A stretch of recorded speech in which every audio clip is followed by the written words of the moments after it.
Hey guys, Oh, what's up? We're back for another episode of the Pressing Forward podcast.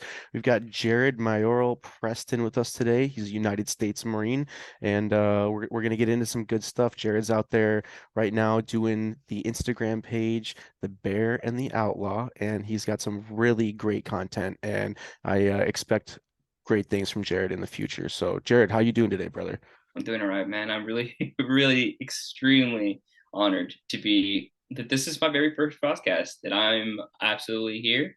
And oh Yeah, man, this is awesome. yeah, dude. I think it's great that I always say this. I'm sure people are like, dude, will you shut the fuck up about the Instagram connectivity? But the ability for us to be able to go and follow through while somebody's doing something and like putting out their content and seeing like, wow, I really like that. I really like the way this is done. It's been pretty cool to see the stuff that you're doing, and I'm glad that we're able to connect, bounce ideas off each other because we'll get into it, but the toxicity that's involved with people thinking that they deserve or are entitled to, or this is like my territory type of thing. Yeah, tell us a little bit about yourself, dude, like where you grew up and what life was like. Sure, absolutely. Okay, well, my name is Jared Mayoral Preston. Uh, that is a Puerto Rican last name. I am from the island of Puerto Rico. I am true to my heritage. I am an indigenous man all the way through and through. Uh, identify as Taino native, and I try to have those roots. I try to have those roots in everything that I do, whether I am just doing like being Puerto Rican is a very these our people are extremely passionate, and so that's where I genuinely take that and I put passion into everything that I do. Um, I lived in Puerto Rico for like about 10 years of my life, right? And then we had the opportunity to move to New Mexico, and then from there, I've grew up with Native Americans all my life. I'm from Albuquerque, uh, and I mean I love it. That's where the Bear and the Outlaw has it gets its roots. It gets its roots from a southwestern. It's like the straight up to the southwestern vibe. That's Yeah, that's me. I kind But of picked that up a little bit yeah, for sure. yeah, man. I love the southwestern vibe. I think that it speaks to who I am and like my upbringing and all those things. And so, yeah, I just did my thing. I was a went through high school, didn't was never really good at school, never good at school. But I was fortunate enough to go to run in college, run track and field in college and at Texas Tech University, Nice. where I got my bachelor's degree, and then I decided to do the dumb thing and enlist in the Marine Corps Hey, instead of I know a few dudes that have done that, man. I know a yeah, few guys that have gone through that. They yeah, get a yeah. But degree and then join the fucking Marine Corps. yeah, no, yeah. I got my degree and then go be a teacher for a little while. What was your degree in? Was it education oriented? It's a management oriented. Gotcha. Yeah, so I got my I love people. That's legitimately what I went to school for was essentially management of people and how to better manage people and how to you can't teach what I know kind of stuff. I went to school and I'm just like I didn't really learn much other than how to do it with structure. Uh, other than that, I love people, man. So I then decided to go enlist in the Marine Corps after I graduated college, and I don't regret it. I don't regret it, not even one bit, And because I you're love still my active duty, Corps. right? I am, yes, I am. I am for 10 more months. Ten Okay. more months. And when did you graduate college and when did you join the Marine Corps? I graduated college in 2018, and then I left for boot camp 2019. Okay. 2019 in January. I was third recruit battalion out of MCRD San Diego. Um, India Company. Nice. India Company. I was India company as well. Oh, very cool. Yeah, What's your platoon number? 3214. No freak. There's no fucking way, Yeah. dude. There's no fucking way. We literally had the same. Oh, that's fucking sick. Yeah, that's wild. That's but it's like that's how crazy it is like in the Marine Corps, like America you'll small. come across somebody that says that they were like, like, oh, I lived in those barracks or I was in that unit and like either before your time or after it. So Yeah, it's funny how shit like that that's plays out. that's a small Marine Corps. Every single day I go by in the Marine Corps, I just notice that it's a lot smaller than I thought. Oh yeah. Well, and too, like if you look at the larger picture of the numbers that obviously the Army's got the largest Yeah, capacity in the Navy, the Air Force, and or I don't know if the Navy and the Air Force are flip-flop, but whatever. And the pretty Marine sure Corps Navy should have more more. than the Air Anyway, Force. doesn't really Yeah. matter. Yeah. Yeah, But so yeah, you decide what was it that compelled you to join the Marine Corps? Like what was the a driving calling, a a calling? calling, And 100%. when did was this something that you found when you were younger or what was Well, yeah, definitely. So my dad was worked a federal job for 20 years, but both my grandfathers actually, mom and dad's side. My dad's my abuelo was a chief warrant officer in the army. Is an engineer for many years, 20 years, and then my grandpa, Grandpa Paul, my mom's mom, or mom's dad, was a Vietnam era pilot nice? for the Army, back when the Army Air Corps was still around. So you have a lineage of, military Somewhat. history. Yeah. So yeah, there's definitely a huge lineage of, or not huge, but there's definitely a lineage of military. And so I am the first Marine that I know of within the Mayoral family that is a Marine. Nice. Yeah. So was there like something in your mind or like something that you'd come across that, you decided to join the Marine Corps? Was it a recruiting station or, a specific recruiter or a video that you saw? Actually, so you know, the Marine Corps wasn't my first choice, even in the slightest, for at all. Like in from the get go. Like if I ever thought about military service, it was like, oh, I wanted to go be a PJ, or oh, I wanted to go be a medic in the army, or something along those lines, right? And so I was like, oh, okay, yeah, I'll do those things. I'd rather do the Air Force than the Army. And then my mom was working at the high school that I was that I went to school at, and you know, Marine Corps recruiter comes by. He's a good friend of mine too, actually. He was my best man at my wedding. um, my recruiter was my best man. Well, you don't hear um, that. You don't hear that yeah, every day. yeah. He was there at the high school, and I guess my mom was like, my son is interested in military service, and I guess let's just see what the Marines have to say. Okay. um so he said what he had to say to my mom, and he was like, okay, all right, I'll give you my son's information. And I was like, okay, cool. So I talked to him, and well, I mean, the rest is history.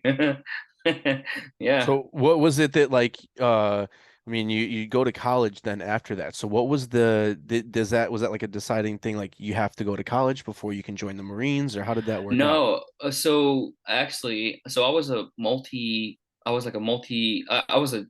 two-time state champion in the mile and the 2 mile.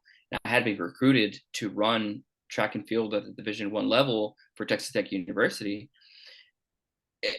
So I went to school, and I was on the team, I was on scholarship and all those things, but it just didn't pan out. And as bitter and as much as I want to be bitter about the whole situation, I kind of let it go and just be. It is what it is. It's just what happened is what happened. So I uh, I went through college, and it didn't pan out. College was difficult. It was not a good time. It was not a good time. Um, So is this, are you saying that like after, so I'm assuming something happened with your scholarship or something, yeah, or you, I was let go from the team. Yeah, okay. 100%. So, I'll straight up say it. Yeah, I did not. I was. Uh, the blame is mine. The blame is mine for not being physically prepared for running, but at the same time, uh, the coach that I had was just not a good guy. Just not a good guy. so did you take that as, I don't know, like one of your first big, I don't know if loss or failure or Hundred disappointment is the percent. right word. Is that one of the big Hundred ones for percent. you? Yes, 100%. It is a humongous failure in my life. 100%. And what did you do at that time? Like, did you have like some coping Oh, mechanisms, or were you like, I don't uh, know, partying or getting wild or what? yeah, I definitely no, I didn't party. I actually went into I spiraled into a huge, like a very. I was just sad. I was just sad at that moment. Like, and I'm not gonna say the D word because that's, uh, but yeah, no, I was definitely very blue at that moment, and I did not help myself with one, uh, my eating habits, and then two, my dating habits. Just not good. Good, So man. so you grabbed onto a couple things to like try to make you feel Yeah, better, Phil, and 100%. yeah, and I'm assuming that that didn't work out too well for you. No, no, not at all. And All I'm right. glad it didn't. I'm glad it Yeah. didn't. Because if yeah, hopefully you'd probably be on a different track right now if you'd have let that 100%. consume I you. wouldn't be where I'm at. So what were some of the things that like helped you get through that, initial situation and brought you up out of, the shitty situation you were in? My faith, In definitely my God? faith, 100%. I think Yeah. my faith, and I've never, as much as I've ever, as much as I have gone the other direction, I have never turned my back on God. 100%. And then I know there's a lot of people out there that are just like, ooh, They he's can they talking can about say whatever they God. yeah, they can say whatever they want, man. Ooh. This is your story, Dude, so listen, man, like through and through, I have never let go of my traditional values, and I've never let go of my faith, and it has guided me and gotten me through some very, very dark times in my life, at least for me. And I understand that not everybody sees it that way. That's good. It's awesome. Cool. I'm just here telling my story. yeah, dude, good. I'm glad you can be like truthful and I don't not emotional, but just Yeah. real about it. That's good. So you go through college, you got a little ups and downs. You allow your faith to guide you on this path now, and you get done with school. You decide to join the Marine Corps. You go to boot camp in 2019. What was it like for you when you got to boot camp? Oh, so I drank the Kool-Aid, right? I drank the Kool-Aid all the way through and through. I drank the Kool-Aid all the way through and through. I wanted to have the surreal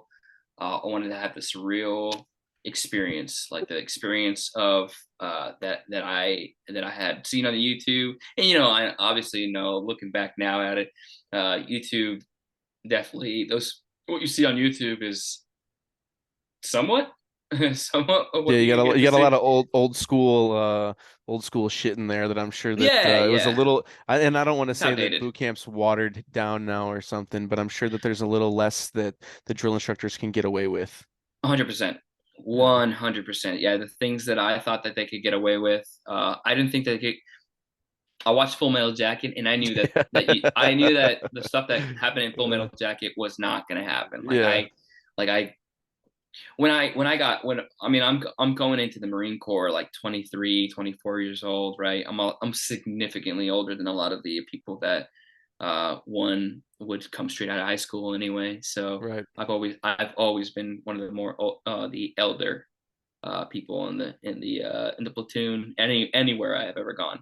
Yeah. Especially now, I'm 27, I Yeah, you think. probably got like gunnery sergeant, under staff sergeant that's like the same Oh, age as yeah, you or no, something. man. I mean, I went to with the guys that I went to high school with. It's funny because on the cross country team that I was on, one, two, three, three out of the seven, four out of the seven guys that were on my varsity team, uh, all went to the Marine Corps. Yeah. All of them, and then I would make the fifth. Yeah, Nice. it's just Nice. I guess it's just different breed, man. So are there things that you excelled at when you were in boot camp? Like you noticed Uh, my running for Yeah, sure. I was gonna say I could outrun anyone. for sure. Yeah. So did that get you, I don't know, were you like a squad leader or guide or something at that No, point? no. I just did what I was told, and honestly, I did not paint the quarter deck as much as a lot of other guys did. But yeah, I genuinely So pretty got. solid experience, pretty easy Yeah, for heck you yeah. know, like Now going. I went to boot camp with one of my friends too. But like I mean, obviously he was part of the he was in the depth program. He just so happened to To go on uh the same day as you or yes. whatever. Well, he was we so happened to sign up at the same time, and we became friends while we were in the depth program, and then I just allowed us to go through boot camp together. So it was a good Nice. time. So you guys go through boot camp. You claim that title of United States Marine. Reh. On top of the world, or what? You feeling Oh accomplished? man, there's nothing. Honestly, look, like I get it that maybe okay, becoming a Marine, the title, it is up to the person who earns it for it to mean something, right? For me, for me, with the Spirit de Corps, like for me, the title of Marine, it is one of the most prestigious things that I have done in my life, and I understand that I'm a peacetime Marine, but nonetheless, like I love my Corps. This Corps, the Marine Corps, is.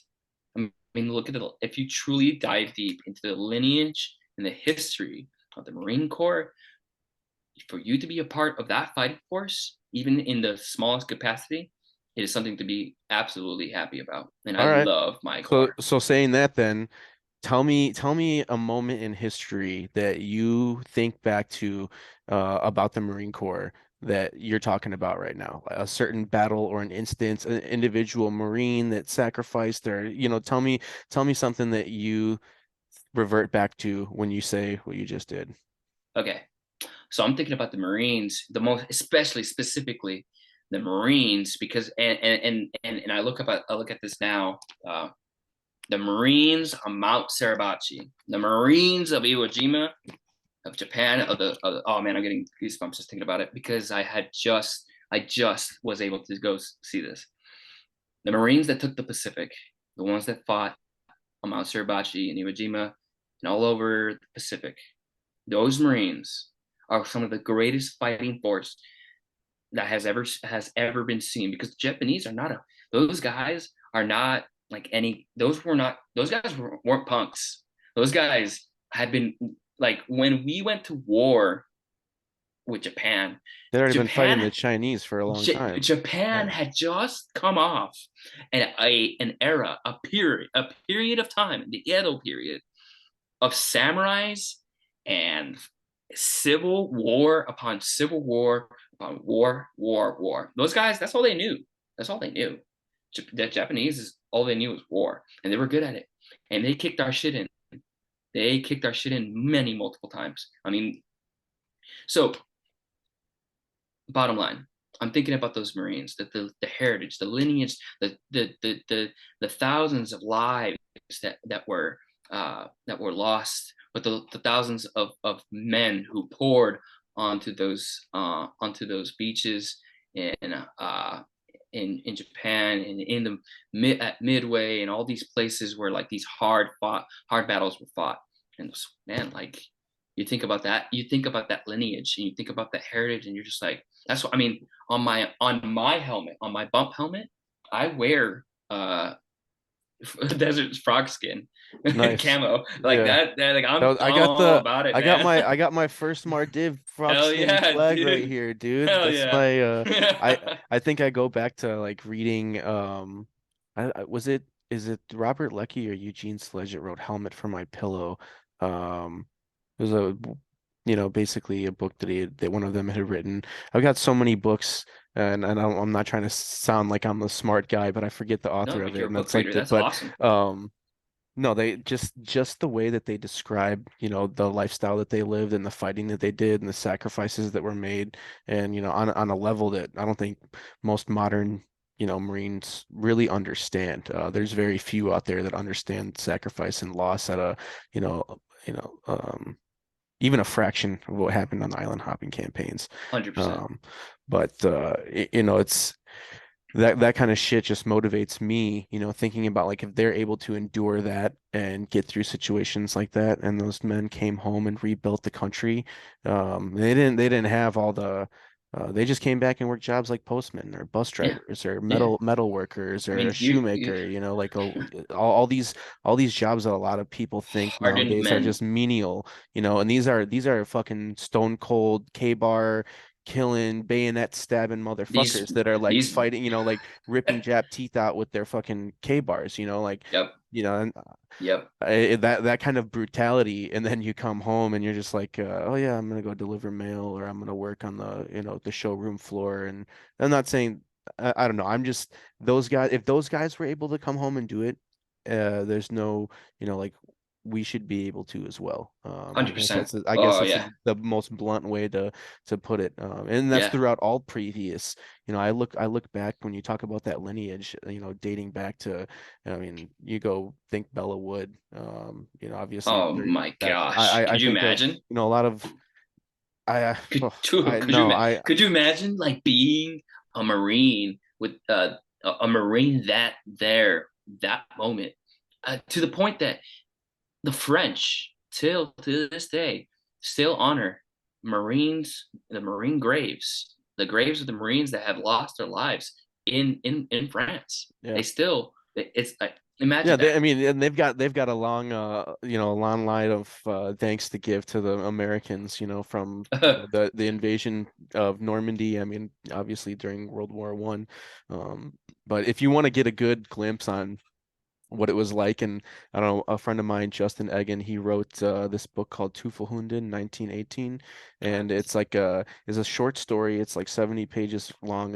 It'll take you like 30 minutes to read, but it's like this first-hand account of why the Marines were given the name Devil Dog. And I mean, it's fucking gritty. It's hardcore. It makes my heart pound when I'm fucking reading it. And it made me feel like I was there. It's absolutely unbelievable. You can get it on Amazon for like, I don't know, $10 and or from his website. But holy shit, dude. I was like, this is how'd you do Yeah, this? How the yeah. fuck did you write this? I mean, and you think about that and put in yourself in the shoes of those men that did things like that, fighting through trench warfare with fucking gas masks on and like, Oh you know, no. oh And God. then we have the audacity to bitch. Yeah, We yeah, have the that's audacity to there's bitch, man. there's a lot. But we'll get back to it. Yeah, So yeah, you yeah, that yeah. that's a good utilizing Iwo Jima. I think is a poster of I th- I think every young man or every young woman or you know man or woman that joins the Marine Corps um,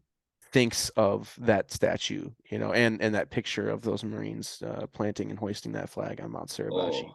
It's a pretty that if you ask most people, I think that would be their you know staple picture of. I mean, fuck, I've got it right up here as well. It's up on my I shelf right had there. I had the absolute blessing to visit the Marine Corps Museum.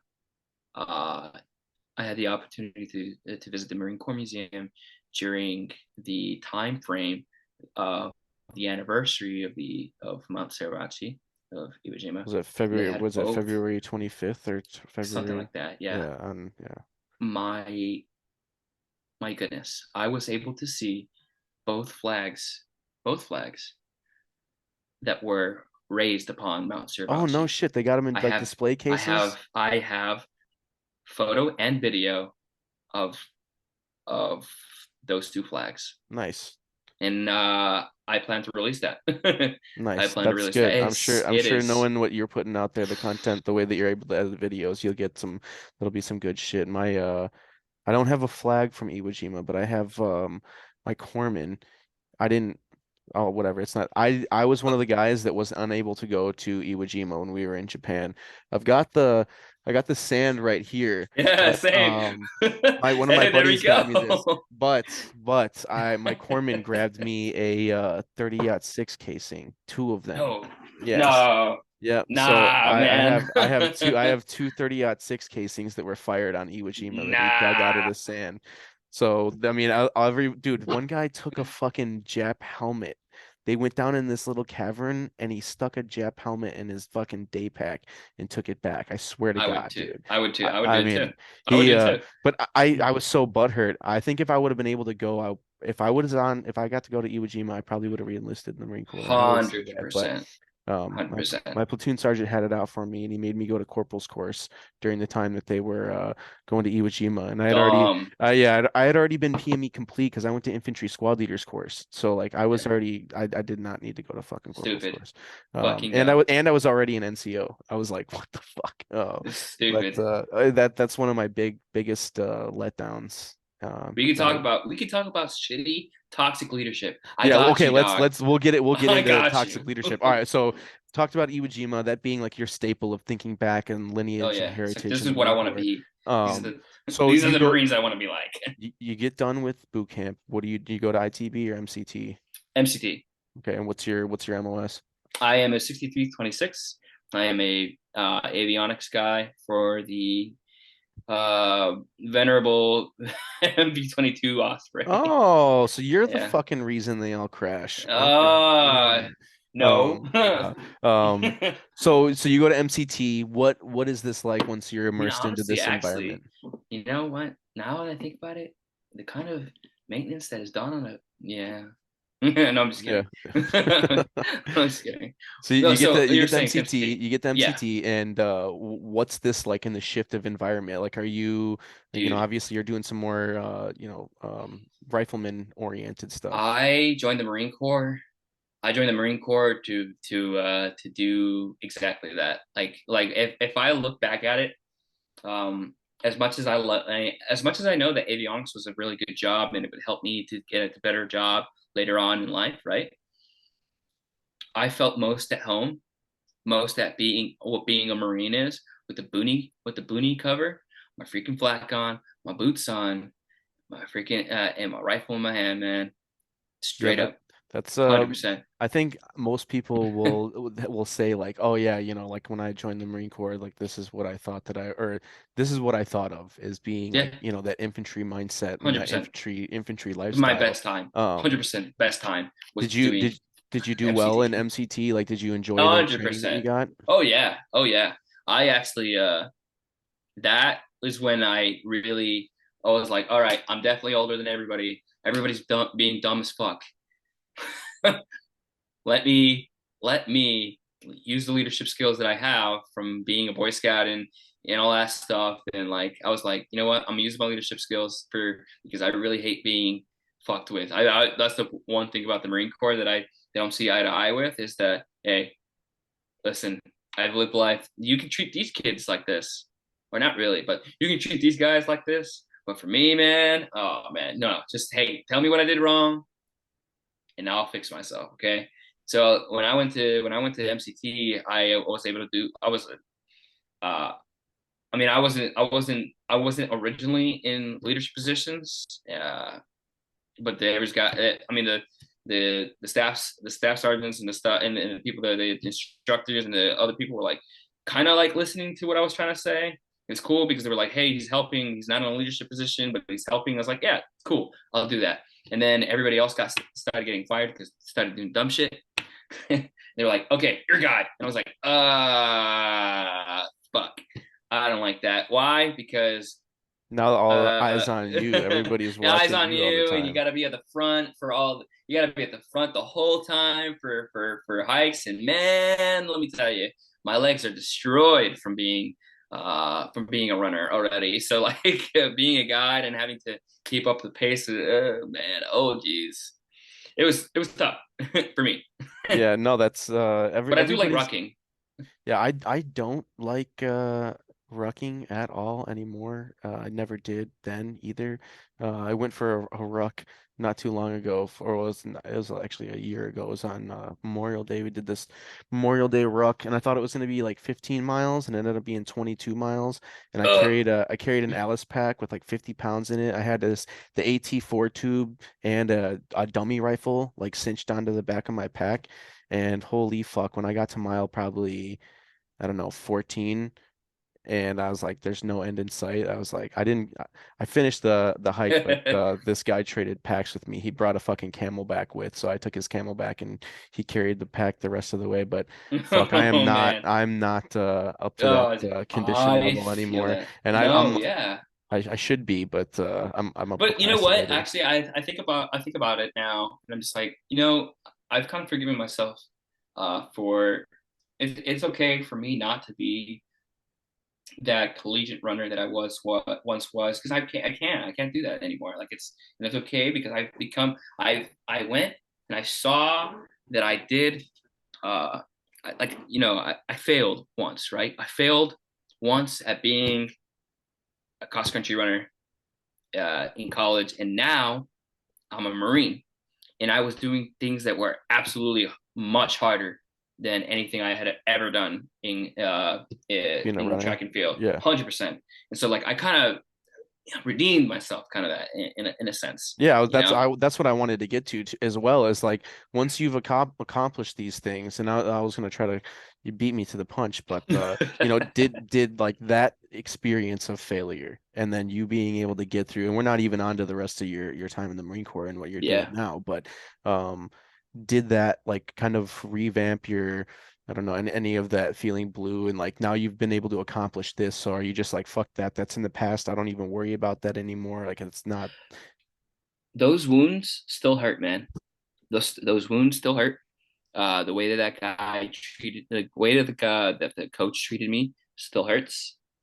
But that doesn't matter because I have I'm okay with the fact that I failed, because man, let me tell you, you need to fail to be successful, to be truly successful. Uh, Not even that, to be humble about your success and not to talk to everybody about it and just go through the motions and get your shit kicked in. You have to fucking fail, man. You need to go down. Like I'm not saying that everybody needs to go down and get in the fucking trenches and be in that black hole, that dark deep hole that I was in back then. Not everybody needs to do that, and I don't recommend it for those that don't have. Well, one, if you don't have a support group, don't do it. Don't do it. If you're not okay with asking for help, and I actually am okay with asking for help, I would not go down that hole. But nonetheless, failure is the greatest teacher. You can fail a lot. There are people that fail a lot and learn nothing and learn nothing. I choose to learn from my failures because I hate scraping my fucking knee. I hate falling. I hate Everybody hates failure. What'd you learn from that failure then? What'd you take away from it? That tomorrow's not guaranteed. Tomorrow's not fucking guaranteed. Uh, just because you were hot shit once doesn't mean that you're hot shit forever. All right. Yeah. Talent does not outwork the person who's putting in the fucking reps, man. Like Yeah, and that goes for straight up, so many things. And I think that, 100%. did Work you ethic, dog. so Work let ethic. did okay, so let's jump back into that and keep the idea of that failure and turning that Uh, around, I'll realizing write the it work down. ethic. Yeah. I'll Um, write it down. but so you obviously get done with MCT. Did you stay guide the whole, did you Oh finish yeah. MCT as guide? Mm-hmm. Nice. Okay. So did that give you like some meritorious PFC or some No, shit? well, I mean, because I came in with a bachelor's degree, I already was like an E2. Okay, for sure. So you Yeah. got So your okay. yeah, I So you, was yeah, getting paid a little bit better than everybody else. yeah, and you got your little chevron. You're like, yeah, man, Yeah, man. PFC. Hell yeah, dude. So you Fucking get mosquito wings. yeah, you get done with MCT and you got Mm-hmm. I'm assuming you have some school that you go to for A school, avionics. Pensacola. So in Florida you're Pensacola. in Oh yeah, baby. That's a good time. okay. There's a lot of dumb shit there, man. I did a lot of dumb shit there. So you go to Pensacola. What was what is a day in avionics school like for some? Because I have no fucking clue, dude. Like Sure. I have All right. never. Uh, if you're AE, I level or O level, those are all different levels of maintenance, right? I level is they integrated stuff like, hey, these are the actual like parts that are integral to a. They're just they're very smart people. O level are the guys. Fixed wing or rotary wing? Oh, it doesn't really matter Okay, okay, at that point. gotcha. At that point, it doesn't really matter. I level is your it's a little more intermediate stuff. O level is your guys that are on the flight line. They're on the flight line taking parts off the aircraft, doing maintenance, doing all that stuff on the flight line. And then there's AE who are also O level people. So I'm AE. All right. Wake up in the morning. Wake up in the morning. Do your PT. Which was not no joke too. They PT'd the hell out of you too. PT, and then you go over to chow hall, which was a very good chow hall. The Navy definitely has a better chow hall than any Marine Corps chow hall there is. No surprise. Go to chow hall. Freaking come back. Uh, you're already dressed by then, and then you march. I'm talking of like you're like marching to. I mean, it's like essentially a block. It's like only like 400 meters. No, not even that. Like 200 meters from the chow hall over to the entrance of the schoolhouse. And they make you march. They make you march. We line up, and guess what? Who's the supermoto guy that fucking loves to sing cadence? This guy. Oh By all man, means. you graduated. Oh, You dude. graduated boot camp, and you were in that MCRD fucking gift Oh, shop, and you bought the CDs with Cadence on it, didn't oh you? yeah, no, yeah. I actually, I genuinely actually, 100%, dude. Like, I am so boot when it comes to freaking. Let's tell you what. There's, dude, there is nothing that gets me going more for more moto boner than a fucking hearing a Then fucking a a good drill deep instructor. cadence. It's like, yeah, dude. Oh my gosh. You don't get me going. I'm not. Don't get me going, All right. dude. We'll steer clear of Oh man, cadence because yeah, dude. I know some people that might get some unwanted flashbacks if they hear Yeah, yeah, fucking hundred drill percent, instructor fucking man. cadence. Man, Oh. I fucking I was not I don't know. Looking back on it, obviously drill plays a part in, attention to detail and attention to Dude, orders and everything. and But you don't think about it. You don't think about it in your day to day life until it becomes part of your day to day life, right? Closer, closer to drill and that attention to detail. Those guys that actually did it, that do well at the drill, sometimes are some of the most well put together Marines that I've seen. yeah. 100%. Yeah, like the most like squared away dudes. I mean, they just Yeah. have that like high boot blouses, tight fucking sleeves, Yeah. Well, jeans, yeah. camis pressed up. Chief, sorry, get out, go lay down, buddy, go lay down. My dog is Is he's that a doggo? yeah, I got a chocolate lab and a husky, and the chocolate lab is like I got him like right when I got out of the Marine Corps, and Oh, nice. I just he never leaves my fucking side. This is I feel that. my I boy. feel. But so yeah, you get to you're in I'm sorry, you said AE, right? So that's aviation Yeah. electronics or like Aviation. Yeah. Aviation electricians. okay, got it. Aviation everything. Okay, oh They okay. would So say. so you're getting spun up on, Fucking generators, everything. electrical theory. Electrical Oh, okay. theory. So I'm an you're electrician. I'm an electrician gotcha. through and through. Gotcha. Yeah. Okay. I just work on planes Got it. that fall So out a of the little, sky. yeah, a little. So you, so how did you get specialized? How does that process work? Did they tell you that you're going to work on Ospreys, or is that something? Actually, yeah. So towards the end, once you graduate, towards the end, you go downstairs and you're just like, hey, or not just hey. They're just like, hey, okay, it's time to pick your platform. And they had C-130s and they had Ospreys. So you got is now, is this something like you tested or you trained or you did what, like, how did that lead you? Because obviously there's multiple platforms, other platforms out there. Is it just what the Marine Corps needs, or did you test At the and get, moment, yeah, at the okay. moment. So it's needs and wants of the Marine Corps, always, right? We all know that. Needs and wants of the Marine Corps. And so where at that moment we were at that moment the Marine Corps needed avionics people to work either on C-130s or B-22s. Now, other people have skids, like the Hueys and Cobras, and other people have the CH-53. There's fixed wing, there's all that other stuff, right? Hmm. So I had, the blessing to choose whether I wanted to be stuck on a C-130 and do nothing, or be part of the. And I know that people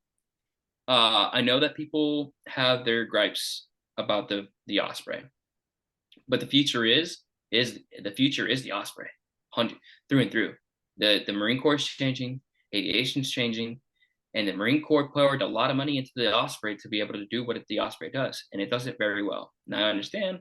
Anyway, yeah, I chose. We'll get into that later, but All right. Osprey through and through. Okay, so you select that I do. you're gonna go work on the Osprey. Mm-hmm. Where do you go after that? Marine Corps Air Station New River And here what in Jacksonville, North Carolina. Okay, so North Carolina. So you get Yeah. sent to North Carolina. You get what kind of is like a VMU or something? Is that like kind of or I don't know how the air wing works with what units you go to because there's So after CNAT, New River, which is the follow-on C school, because your avionics, okay, right? You do your C school for the platform. I get orders to BMM 265, Marine Medium Tilt Rotor Squadron 265 in Okinawa, Japan. Oh, okay. So when you go to North Carolina, that was your follow-on school to go Yes. train on the Ospreys. Okay, Yep. and work on the Ospreys. Got it. Yep. And then you get stationed in Okinawa. I assume Yep. like what, Hanson? Are you in Camp Hanson? No, Marine Corps Air Station Futenma, which is it's like literally smack dab in the middle of freaking Okinawa, like Okay. Ginawan, like the metro area. See, I didn't. I was in Okinawa and Fuji. I was on Hanson or not You were on Hanson. hand, I was on Schwab. Schwab. I was on Camp Schwab. Yeah, Oh man, you were up there. yeah. I You was got on. any ghost stories, dog? No, you know what, people, You don't want actually, to talk that's about that, funny. right? That's funny. Somebody asked me that earlier today. But no, I don't know what's the stories there's a lot about of Schwab. there's a lot of freaky paranormal shit out there, man. See, I just got good vibes, bro, and somebody is Oh watching yeah. down on me, so I don't fuck with any of that No, paranormal yeah, true. shit, No, dude. same thing, I'm dude. not Same. about that life No, at well, all. I understand that, and the Lord provides, and Saint Michael the Archangel is defends us in battle. But let me tell you, man, that has not stopped the evil one from showing his nasty ass face to me. Is Yeah. that some so do you have a story, a ghost story or something Oh, I from do. I Okinawa? do. From Okinawa? Or I don't know. I because you said that that's a haunted place over there, so I'm thinking Oh, you know some fuck yeah, it shit. is. So yeah, real quick. um, I think every time that I ever was on duty at the barracks, it was always about 3 p.m. Right, something extremely eerie. I actually have a ghost story from here when I'm here in New River, but in Okinawa, I was filming something with my mentor, Moises Rodriguez, who is what I would consider, yeah, I would consider him like the other guy that's going to be. Anyway, we're out there literally in the bush. We're in the jungle playing airsoft, and he was getting B-roll. He was literally getting B-roll um, because he's actually Comstrat. He's actually like he's won videographer of the year twice for the Marine Corps. He's fucking talented. Nice. Uh, and so he was getting B-roll for his of us while doing stuff in airsoft, uh, so that he can use it for his actual like Marine Corps videos, right? And it's awesome. So we're out there, and I'm talking to a guy who's op 4. I'm talking to a guy, and we were talking, and we see this firefly, and in the lore of the or in the culture of the Okinawans, you don't fuck with the fireflies. I did not know that. So I swatted it. It was not a good idea because at that moment, me and the guy, we were sitting there, we were standing there, and all of a sudden we get this feeling like we're being glared at, like from behind, like from a far place. Man, I'm getting goosebumps just thinking about it. It's just we're getting glared at, and like that cold chill just starts to creep up our spine, and feel I can feel like the temperature changing on the back of my skin and it coming close to me. And I look around and he looks at me and we're like, and we don't hear any, but we just feel this presence just come upon us. And you're just like, we're gonna go now. We're gonna go. We're leaving. Yeah, So they're yeah, not the dude. people in the movie that stay in the house or don't No, get the dog. fuck out of Dodge. Nah, man. Make the sign of the cross and just fucking go. Yeah. Um, so yeah, that's I never experienced any shit like that. I just got fucking drunk and got in fights with the recon dudes and cab dudes when I was down there. So um yeah, that was my Okinawa experience in a nutshell. On the beach, drinking beer, fighting people, and then went to Fuji and climbed Mount Fuji. That was my Sounds highlight. typical. Sounds Um, typical. but so you get to Okinawa, you're stationed there now. Are you guys like do you go on ship because you guys Yeah, are yeah? yes. Oh yeah. Okay. So yeah, dude, freaking we are actually when I got to Okinawa, I think we were still on ship. And I actually got to Okinawa March of 2020. Oh, so you got right in some COVID shit. Oh, dude, let me tell you, man. Uh, sheesh. It was awful. I mean, we were like literally the day we were the last flight into Japan. We were the last flight of Marines into Japan. And it was me and my buddy Bong, which actually I've literally been with Bong since the beginning, since boot camp. He was in my company, but not in my platoon. We've been together the whole time, and we went through all the schools together too. Um, so we get there, and COVID hits, and it fucking sucks because uh, we I mean, we get quarantined. We get quarantined, and it's off. It's fucking awful. So you're on And the base quarantined, you're on I'm on Foster in the okay. JRC barracks, Okay, got it, got it. So and you're quarantined in the barracks. Life probably sucks. You guys aren't able to go out and do ass. anything. And no. When does getting to go on to like ship or get out of that get stuck in the barracks life? So we got out of Jersey. We move over to Fatima. Uh, our squadron gets stuck on ship for a little bit longer because China wants to do dumb shit, right? Because China wants to do dumb shit. Fuck China. um, these guys do their thing. Um, they come back from ship. We get off the Mu cycle after that, uh, and then I get integrated within the squadron. A year later, we get back onto Mu cycle. Because that's how it kind of is. Because we share Mu cycles with the other sister squadron. Well, they'll go on Mu, they'll do their thing, and then we'll go on Mew and we'll do our thing, and like yeah, it's just a bunch of other stuff, and it's a lot of fun. So yeah, we went on ship a year later. Uh, we went down under.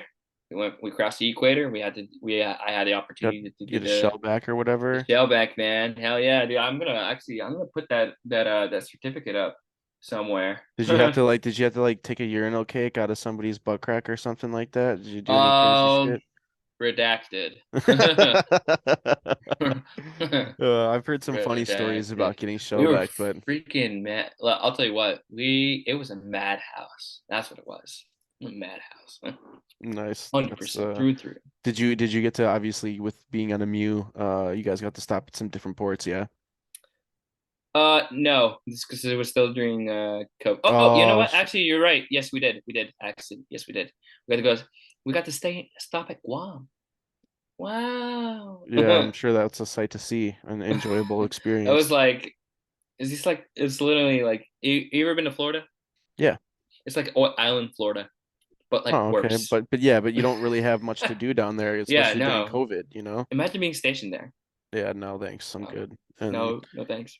but Which actually, that's where the future of the Marine Corps is going to be stationed. Well, that's something that I've been seeing recently. There's a page, the Cognitive Marine page on Oh yeah, Instagram. that guy's You know, badass. he's always talking about the new mission for the Marine Corps in the sense of being able to self-sustain on these islands and being able to have Marines like infantry battalions and support units be able to like live off the land, utilize the indigenous food sources, Dude, if you we're will, and getting be able to sustain that way. I see a lot of cool training that's we're coming out of the getting Marine back Corps to now. gorilla, bro. Yeah, We're that's getting back to gorilla. it's cool to see that and like these hunting and gathering Oh yeah. courses that guys are getting to go on and like um you know it just seems that the Marine Corps is like that really putting in some good implementation for like training and getting guys prepped for that lifestyle. The Marine Corps through and through. I've watched what the other branches are doing. The Marine Corps is the only branch that's ready to kick the fucking door in, Yeah. 100% through and through. Yeah. Like, while the Army's playing the freaking, while the Army's doing while the Army's doing weird things, and the Air Force is, you know, big Air Force, the Marine Corps continues to do, not to play the game, uh, as much as I know that maybe the leaders might want to play the game, the game, right? Um, I think that the Marine Corps is doing everything in its power to stay a fighting force, or at least the people inside of it are trying to do its best to stay a fighting force. Yeah, I hope that that's I mean, you can see a lot of the stuff that's put up out there. Guys seem like they're getting some really good training still. And I say that in the sense of, focusing a lot on like the small unit infantry stuff. The guys are out there doing all the range 400. Seems like that's a really big uptick in guys getting to go to the field. A lot more live fire stuff um, than it's made to seem like. You would think that 100%. with budget deficits and, not being funded in the ways that, it's like it's good to see that these guys are out there still getting some good fucking training in Dude, and they're freaking staying, sharpening that tip, that spear, that tip. So, um, 100%. I enjoy seeing that stuff. Did you now, even though you being with an air wing unit, are you able to take Have you advantage done of any jungle warfare? training you went through what is it, JLTC or Jungle Yeah, Leader? yeah, I could have done. I definitely could have done jungle warfare training center. Uh, the fact that I didn't is because I'm a fucking uh, because I just didn't have my thing. I just didn't have my. Let me tell you, man. I have had a while I love my core. I have not had a good time within it. Uh, at least at my squadrons the squadron, my first squadron, it was just Okinawa.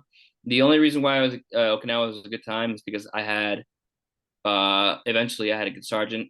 I had good guys. I had good guys that were next to me. But my man, I'll tell you what, my head shed and the guys that were in charge of me made me have a very difficult time.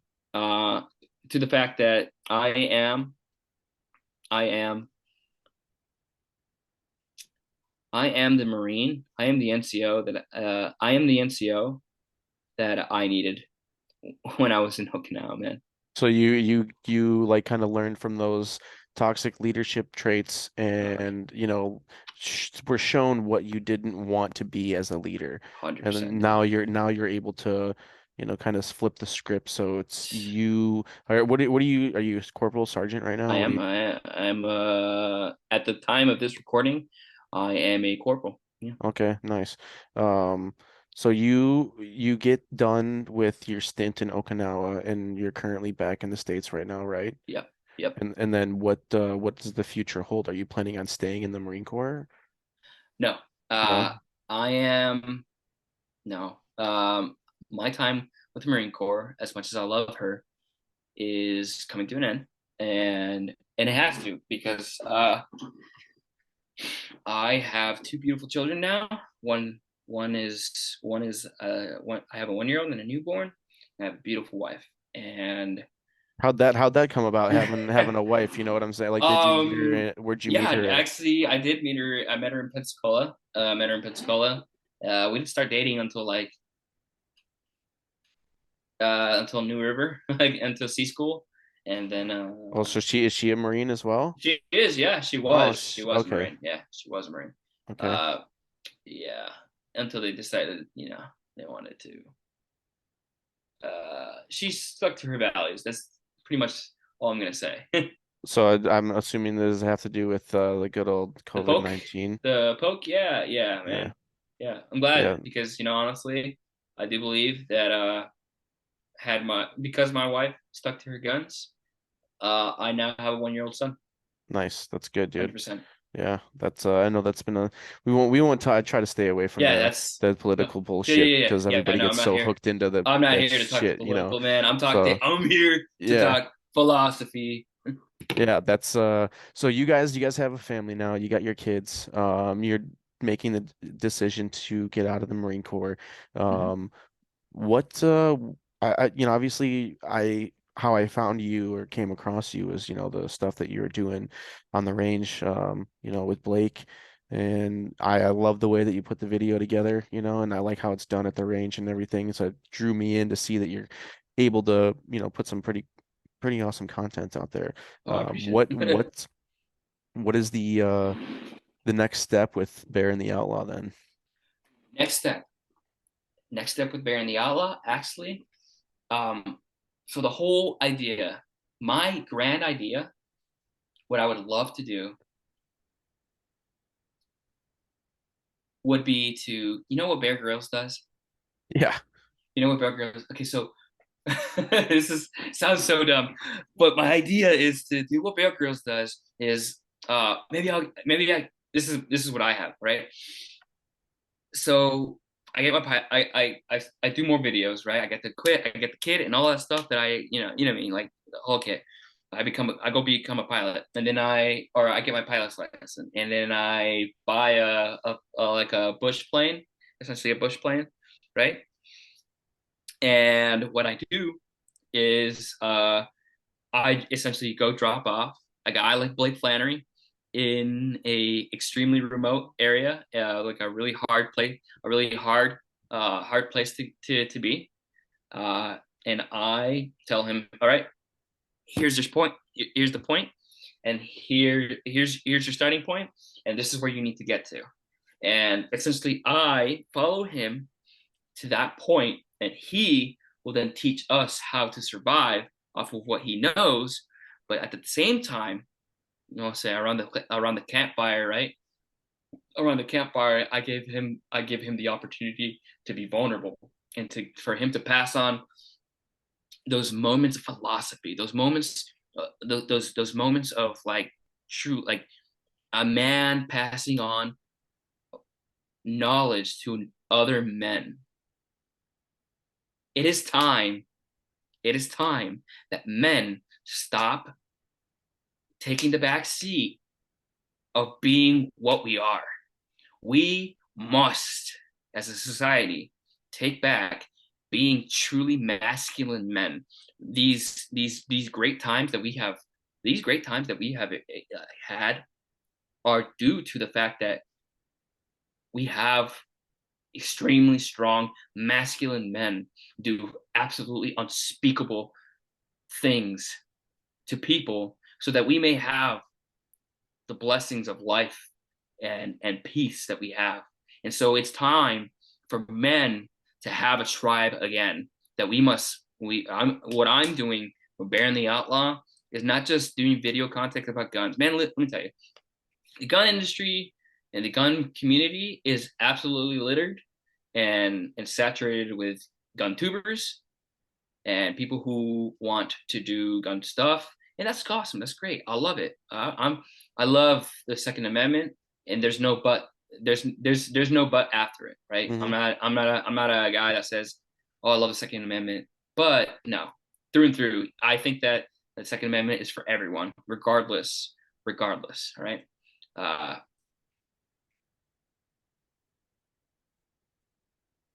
it is time for men like us, especially veterans, to have a tribe again.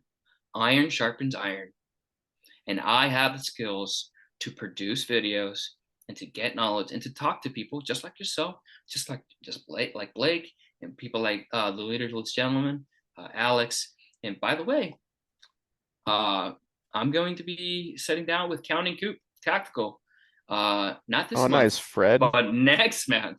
Next Nice. month, I will be going to go talk to that man because we all Oh, know dude, that Fred Fred's has. yeah. Fred is freaking super, super. I mean, he's like if the gum community could have like a Aristotle, if the gun community could have like an Aristotle and a Socrates, Yeah. Fred is there, man. Like that No, that guy is very, right very, there, very knowledgeable dude, and 100%. I respect those guys like that. And not to cut you off from No, your no, go I ahead. I'm grasping the overall picture, in the sense of, I'm sorry, excuse me, Ooh, bless you. um, of the overall picture of being able to, um, show other men like what they can actually accomplish, and 100%. in the sense of going through those trials and tribulations of that rigorous environment that they're in, but being able to sit down after like a hard day's work, or like a journey that they're on, and sit around the campfire and be able to divulge that information, like finding like I don't want to say rite of passage, but those things that like a dad or the leader of the tribe or the great warrior passes on, those philosophical, um, lessons that they've learned throughout their experiences, and then obviously be able to relay those to somebody that hasn't had something like that. Like, it'd be better than that, what's that, MMG or MDK project thing or whatever, where you pay like $20,000 to go be a fake Navy SEAL for 3 days or something. Have you seen that? Oh, it's No. it's I mean, if you're whatever, that's neither here nor there. But it's like they're like, we're trying to make these guys hard, and like just spray them in the face of the fucking fire hose and treat them like they're garbage. And you're like, okay, yeah, you're just getting them to like mentally push through, Yeah, these, and that has its shitty purpose. That has its situations. It place. does for That certain people. Maybe they need that, but I think that in a sense of where you can provide that type of stuff, um, like most. Sorry, I gotta no like worries. most of these guys like Fred and Blake, and all these, actual knowledgeable individuals that are out there in this firearms industry community, Second Amendment, veteran culture type thing, and they're willing to relay this information, for free, like to get out there and have these You know chats and what? talk about these things, Straight up. that They're not shows you gatekeeping. that They're shows not you gatekeeping. that shows you that their true intentions are real, in the sense they want to be able to implement that mindset, and have people learn from the failure and the tribulations that these guys have already gone to like, I don't want to say like they're doing it to save you from all the, but they're No, that's a but lot like of knowledge that's earned with blood, sweat, and tears on oh, multiple fucking. there is no situation that I will say. There's no situation that I will say that I think that a person. I don't think that there'll ever be a situation that I will say that a person uh, like okay, I have a son, and if I know that some certain thing that I do is going to make me scrape my knee, I'm going to tell my son, hey, that's probably not a good idea. Not because I don't want him to fall, or not how do I put this, not because I don't want him to not learn why not to do that, but because I don't want him to fall, right? Because I can save him a great deal of pain, but I can still teach him the same point of what I'm trying to teach him without causing having him to has have pain. Yeah, I hear you there, but I think, you gotta have that, the teeter-totter to that, like the scales can't be weighed to one side, in the sense of you're gonna, and I'm not saying this, but I'm not saying you're doing this, but like they're gonna Sure, fall, they're gonna fail. Like we they're gonna talked about fail. this Oh earlier, yeah. that like that failure is an important part of learning. So you got to be able to find the way to, properly be Oh, a, I'm still figuring it out, man. I dude, me too. And I've got three kids, 5, 4, and 1. Yeah. So like learning as I go. I actually wrote this down. I Do wanted you have to. Irish twins? No, yeah, I think so, because Essentially, they're you have prior. 18 months apart, right? In Yeah, between, something yeah, like that. Yeah, something. something like that. I But do. Me too. I Me was too. I wrote this down and I wanted to like utilize this as a talking point with guys, and this is the first time I've thought of bringing this up in the podcast. But Send it. um, Send that it. like talking about the difficulties in being a parent, and like how Ooh. Ooh. your kid doesn't want to listen, or like they're doing stupid shit that they know they're not supposed to do. Um, like it's kind of in the same sense of like your junior Marines. Like if you've been in a leadership position, um you want to easily revert back to either yelling or being physical, pinning them up against the wall and grabbing them by their fucking collar and yelling in some marine's face. But you have to learn how to continue to drive the lessons home that you're trying to teach while implementing them in a correct way, so that one day that you start to see those things to fall into place. So like now me looking back on the things that I did as a leader of Marines, and like how I've got to kind of shape and sculpt that to being a dad, but you can still take and this is like a follow-on thing with like, oh, I don't know how to do this because I've never been in this position before and nobody showed me how to do this. But a lot of us, if being in leadership positions, have had opportunities to be able to implement our whatever it may be, the lessons that we're trying to teach, or a system or an electrical layout of whatever it may be. At first, nobody's going to get it off the bat, right? Yeah. And No. No. Not at all. what are you going to do to like drive that mission home, that mindset home, or that lesson home? You can easily beat it into somebody's fucking head, right? Pain will Yeah. retain. But if you want to Yeah. like Yeah. be, respected in certain ways, like, but what I'm getting at is like as it goes into play and you start to like reiterate those things and talk about them and train them on those. And I use it because myself have seen this. It's like all the things fell into place, like attacking at range 400, like setting up your support by fire position. You've got fucking machine guns doing talking guns, and you got a maneuver element coming through. They breach the objective with your engineer. You assault the fucking trenches, and like your guys are banging out this effective display of coordinated violence.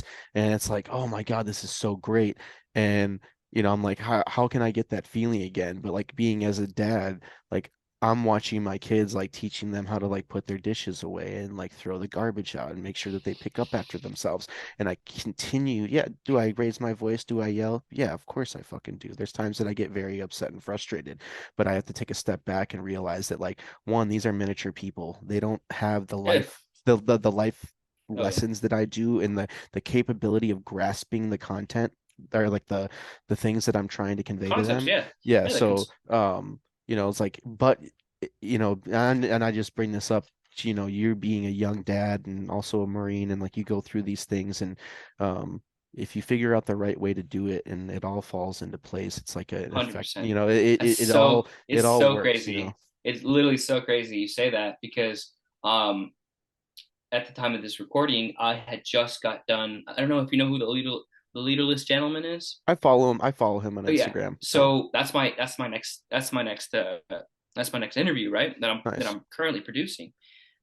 And it's so, not to steal what he's gonna say because I'll leave it for the video, but but there's a huge thing that you just said, the same thing that he was saying.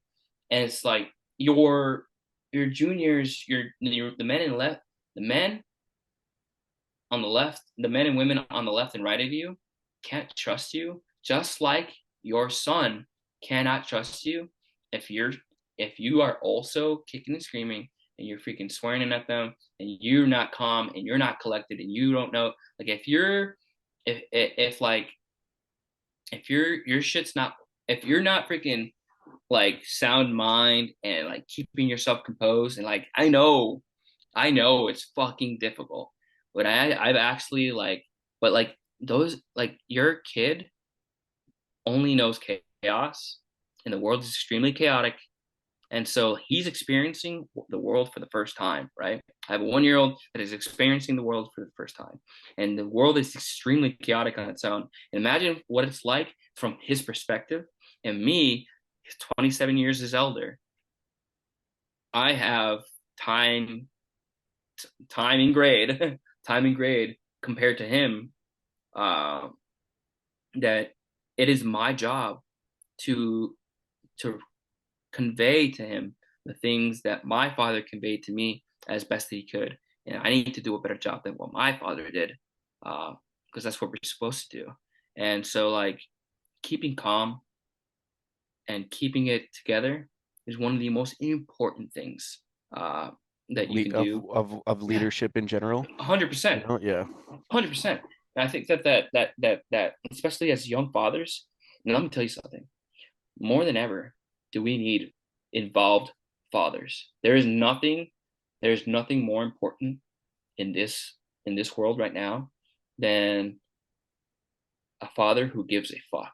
And sets the example. That's like what what that when you did Blake's interview and he sits there and it's like I think the one of the more impactful parts, you know, and I have it written down on a sticky note right here on my computer and it's just in quotation marks it says the world does not need more weak people. We got plenty of those. I That's really wish I didn't leave that towards the very end of the interview, and that's something that I'm doing something different this time, where my biggest talking points will be closer to the front part, so that you are drawn into this what they're trying to say, and then tell them about tell then if you stuck around, then you can know a little bit more about them. yeah, that's it's all a trial and Learning, error thing, you know. Yeah, learning. learning curve, Yeah, you know, dude. like that's what I've been trying to do with this podcast thing. And initially I was kind of nervous to reach out to guys and just ask them, but Dude, you're never gonna know until you ask. And mouth, it's too closed like mouth do not get fed. yep. Closed mouth don't So get fed. and then through the trial and error of you know, writing things down and going through and like initially had developed a like outline and I guess I kind of still go by it, but it's much more natural and much more real and open when you don't have like a robotic fucking like typical layout, you know? Oh yeah. No, we're It, just two it, guys right yeah, now, freaking for kicking. real. Yeah, okay, yeah, Um no, I understand. so you got this picture of what you want to do. Um, how are you planning on like, you know, is this something How that do you I see execute yourself, this? yeah, is it something you see yourself doing in the near future or is this going to take you 100%. some time? Yeah. Yeah? No, no, no. Definitely. Like so I actually work I while being an active duty Marine, I work a second job for a patch company that makes patches for all, like pretty much all the squadrons in the Navy and the Marine Corps. So I'm pretty busy. I work a job. I work my normal freaking active duty job, and then when I get home, I'm doing this. I'm doing the I'm working for Marine patches, and then on the time that I do have, the little time that I have, I'm freaking putting in the reps, dude. I'm putting in the reps, man. I'm researching equipment, um, researching equipment, and I'm doing a lot of stuff like researching equipment and what was the question again? I'm sorry, I got No, so it just it's you see yourself doing this like in oh, like 100%, in dude. the near future. And you said, yeah, Yes, you're researching, you're gathering, yes. you're getting your equipment set up. My It sounds like my yeah. mentor is actually coming this way. He'll be here in North Carolina in Jacksonville very soon in December.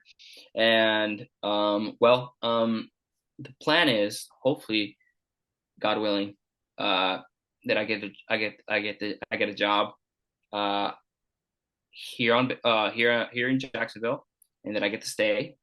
That would be my most optimal thing. That would be the thing that I would love to do the most. Um, if not, then I don't know.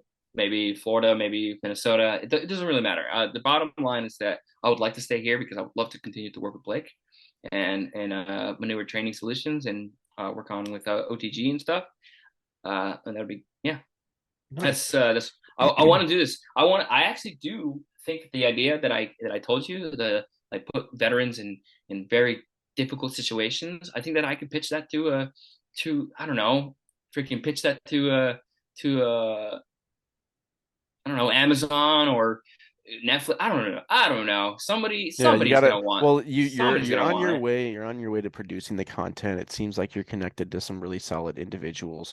I'm So having, trying. yeah, and that's all it is. It's trying, continuing to press forward. No pun intended with the Yeah. podcast name, but it seems like you know what you want to do, and that's good that you have an idea of getting something set for yourself after your time in service. So that Dude, yeah. leads me to I want to ask you how do you or how did the Marine Corps well I guess we already talked about the legacy and tradition things, but what are you doing to uphold those values of legacy and tradition in the Marine Corps? Like how are you now while you're in still, and then when you get out, what's going to be your way to uphold the legacy of the Marine Corps? I think that the biggest thing is that my content will definitely still gravitate towards more Marine Corps centered or oriented people, right? Like I understand, like guys like Fred. Obviously, he's an Air Force guy, great guy, awesome. I want to talk to the guys like that. But I think that the biggest thing, especially when I have my friend, my buddy Moises, and we start doing those documentary pieces out in nature and stuff, and like really like it's essentially this idea: two Marines, two Marine veterans who know exactly what the fuck know what the fuck they're doing, right? They have the grit, they have the like. We're tough individuals because we're Marines, and we will do dangerous things and go into dangerous places to get you video, and we'll get a person that you highly respect in front of a camera, and to talk and have them talk to you about things that will shape your life. That's the biggest thing. Is that I my it's really weird because like it's almost like I'm drawn like it's like I find Marines so much easier. I mean, like, look at this. Yeah, You and I was you when you reached out to me, right? Like it was like automatic connection, right? I know that you share something with me that nobody else can. It's the truth. You and I share something that nobody that a vast majority of Americans do not understand, right. and they will never understand. And so I find myself extremely connected uh with people that way, and the best people that I've learned from are Marines. And so I think that how do I put this? Oh, I know why. Okay. I believe I believe that every young man should have the opportunity to join the Marine Corps, because I think the Marine Corps through and through, yes, I understand that there are many things that are not the best in the Marine Corps, but I think that the Marine Corps is an absolutely wonderful stepping stone for any young American man who wants to learn leadership, who wants to know what it is like to be a good citizen, to uphold good American values, and when his time is done in the Marine Corps, that person should be a way better citizen than he was when he got out. And I think that the Marine Corps absolutely sets you up for you to be an absolute badass citizen, normal citizen. And I think that it would be my wish that every young man who either, even if they don't have their father, or if they did have their father, that they had the opportunity to go within the Marine Corps to experience the camaraderie of men leading men, and men leading men in arms. Yeah. So you're gonna get those um firsthand accounts, those stories, those lessons, I guess those that are passed down, and that's gonna be your way of carrying on that legacy and being able to keep that alive. So I think that's pretty solid. I mean, obviously we both kind of do similar things, but with Yeah, different objectives. 100%. But on that note, one more question for you. Um, if you could sum up the GWAT in one word, if you could describe the global war on terror in one word, what would that word be?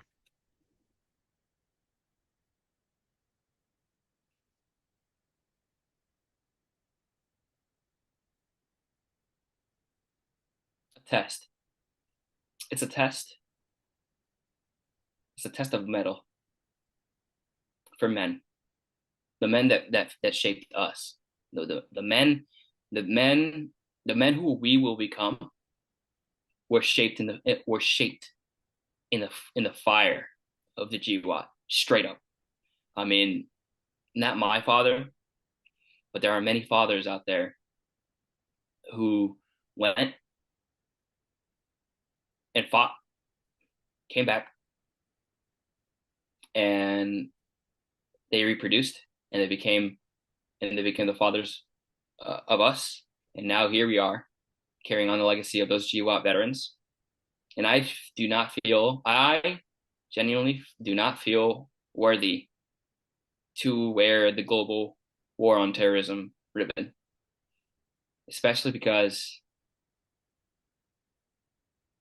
13 Americans, 13 true Americans lost their lives in Afghanistan while I was not able to do anything. I was uh I was too old. I was too young to fight the GWAT, and